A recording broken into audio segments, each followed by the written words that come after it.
Mga mahal naming kasisi, isang mainit na pagbati sa inyong lahat. Lubos po kaming nagpapasalamat sa patuloy ninyong pagtitiwala at pagbabahagi ng inyong mga personal na kwento. Napansin naming dumadami ang mga sensitibong istorya na inyong ipinapadala, kaya't nais naming ipaalam na pansamantala munang ihihinto ang pag-post ng mga rated SPG o NSFW na content.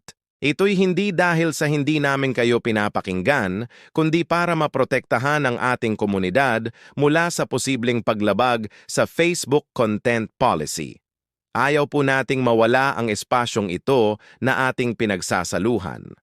Patuloy pa ring tatanggap ng mga kwentong puno ng emosyon at kahulugan, mga istoryang nagbibigay inspirasyon at aral sa bawat isa. Kung may mga mungkahi kayo kung paano natin mas maayos na maibabahagi ang mga sensitibong kwento, huwag mag-atubiling mag-comment o mag-message. Maraming salamat sa inyong pag-unawa.